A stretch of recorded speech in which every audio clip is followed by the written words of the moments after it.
విజయవాడ ఇంద్రకీలాద్రిపై కనకదుర్గమ్మ అమ్మవారిని ఎంపీ కేశినేని శివనాథ్ కుటుంబ సమేతంగా దర్శించుకున్నారు. శివనాథ్ దంపతులకు ఆలయ మర్యాదలతో స్వాగతం పలికారు.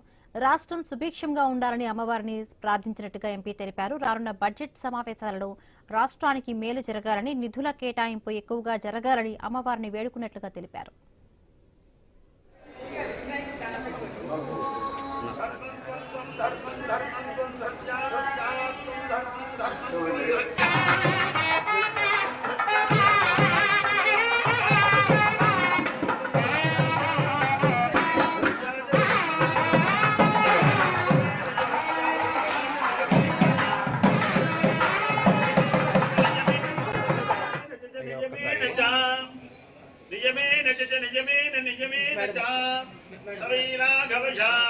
రాబోయే ఇవాళ ఉదయం అమ్మవారిని దర్శించుకుని రాష్ట్రం సుభిక్షంగా ఉండాలి.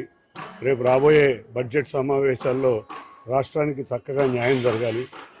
అన్నిటికన్నా ముఖ్యంగా అమ్మవారి ఆశీస్సులతో అమ్మవారికి దర్శనానికి వచ్చే భక్తులకి సకల సౌకర్యాలు కలిగే విధంగా రేపు రాబోయే పుష్కర సమయానికి అమ్మవారి భక్తులకు అందరికీ కూడా తిరుమలలో లేక వైకుంఠ కాంప్లెక్స్ అట్లా ఏ విధంగా ఉందో అదేవిధంగా అమ్మవారికి కాంప్లెక్స్ క్యూ కాంప్లెక్సే కాదు, భక్తులు కూర్చునే విధంగా వసతులు ఉండాలి అని ఇటువంటివన్నీ కోరుకుని అమ్మవారిని ప్రార్థించడం జరిగింది. తప్పక అమ్మవారి ఆశీస్సులతో అమ్మవారి గుడికి వీటన్నింటినీ సాధించడమే కాకుండా